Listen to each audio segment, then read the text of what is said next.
আজ 10ই মুহররম, পবিত্র আশুরা। ইসলাম ধর্মাবলম্বীদের কাছে দিনটি শোকের। 61 হিজরির এই দিনে কারবালার ময়দানে শহীদ হন মহানবী হজরত মুহাম্মদ সাল্লাল্লাহু আলাইহি ওয়াসাল্লামের প্রিয় দৌহিত্র ইমাম হোসেন রাদিয়াল্লাহু তাআলা আনহু। এদিন শিয়া মতাবলম্বীরা ইমাম হোসেনের শোকে মাতম করেন। রাজধানী সহ দেশের বিভিন্ন স্থানে হয় তাজিয়া মিছিল। দিনটি ঘিরে 4 স্তরের ব্যাপক ও নিচ্ছিদ্র নিরাপত্তা ব্যবস্থা গ্রহণ করেছে ডিএমপি। এছাড়া তাজিয়া মিছিল শেষ না হওয়া পর্যন্ত নির্ধারিত রুটগুলোতে ট্রাফিক ডাইভারশন থাকবে।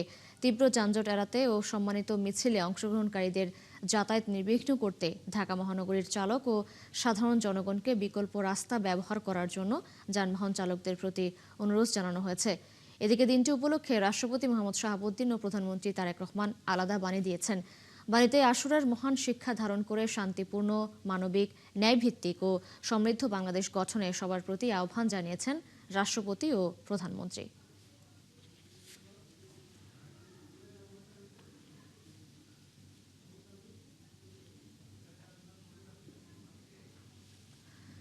তাজিয়া মিছিলের খবর রাখছেন সহকর্মী ফরহাদ ইবনে মালেক। সরাসরি যোগ দিচ্ছেন তিনি আমাদের সঙ্গে।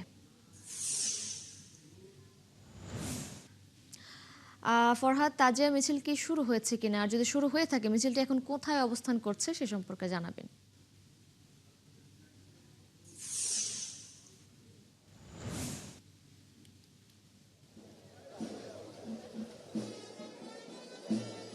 দিশা, তাজিয়া মিছিল শুরু হয়ে গেছে। ঠিক 10টার সময় তাজিয়া মিছিলের আনুষ্ঠানিকতা শুরু হয়েছে। 3টি ঘন্টা বাজানোর মধ্যে দিয়ে তাজিয়া মিছিল শুরু হয়েছে এবার পবিত্র আশুরা উপলক্ষে।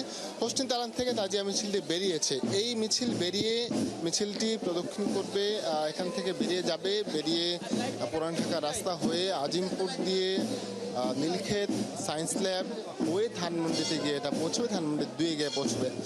তাজিয়া মিছিল যে শুরু হয়েছে দেখতে পাচ্ছেন, সবাই এখানে মোটামুটি সবাই এখানে খালি পায় এবং কালো পোশাক পরে, তারা অধিকাংশ কালো পোশাক পরে বেরিয়েছে। অর্থাৎ শোকের একটা যে মাতম, সেই মাতমের একটা আনুষ্ঠানিকতা এখানে শুরু হয়েছে।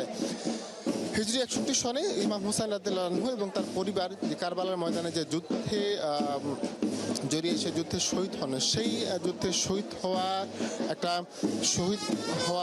হওয়াতে একটা যেই শোকের একটা পরিস্থিতি তৈরি হয়, সেই শোক পালন করছেন এই শিয়া ধর্মাবলম্বী যারা রয়েছেন মুসলিম সম্প্রদায়ের। তারা এখানে তাদের যেই শোক, সেই শোকের মাধ্যম অন্যান্য সময় আমরা দেখেছি যে শোকের মাধ্যম উপলক্ষে নানা রকমের কথা, নানা রকমের আওয়াজ হতো, নানা রকমের তারা অনেক কিছু দিয়ে তাদের শরীরে আঘাত করতো যে শোকের মাধ্যম উপলক্ষে।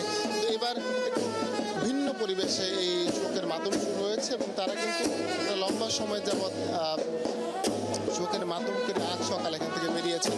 একটা বিষয় জানিয়ে রাখা দরকার যে এই কারবালা, এই আশুরা উপলক্ষে যে তাজিয়া মিছিলটি মহরমের 10 তারিখ, এটা কিন্তু শুধু যে আশুরা উপলক্ষেই খুব গুরুত্বপূর্ণ তা কিন্তু নয়। এই মহরমের 10 তারিখে কিন্তু ইসলাম ধর্মাবলম্বীদের জন্য বিশেষ কিছু কারণে কিন্তু এটা খুব বেশ বিখ্যাত দিন। এটাকে আমরা বলে থাকি। আমরা 1-2 জনের সাথে একটু কথা বলার চেষ্টা করব। তাজিয়া মিছিলটি কোথা থেকে কোথা হয়ে কোন পর্যন্ত যাবে একটু জানবো। এটা আমাদের একদম পর্যন্ত যাবে, ধানমন্ডি পর্যন্ত যাবে, রাফেল স্কোয়ারে উল্টো দিকে গিয়ে শেষ হবে আমাদেরটা। এবার কেমন সমাগম আপনারা আশা করছেন? কেমন লোক সমাগম এবার? এটা তো আমি সঠিক বলতে পারবো না, কিন্তু আলহামদুলিল্লাহ অনেক লোক হয়। আপনাদের কাছে যদি একটু তাজিয়া মিছিলের গুরুত্ব সম্পর্কে যদি একটু জানতে চাই, সে বিষয়টা একটু জানাবেন যে এই মহরমের 10 তারিখের যে মাহাত্ম্য আপনাদের মধ্যে রাখে, সেই মাহাত্ম্য সম্পর্কে। আসলে এটা আমাদের মনের অস্ত্র থেকে আমাদের সম্মান একটা জানাই আমরা সবসময়।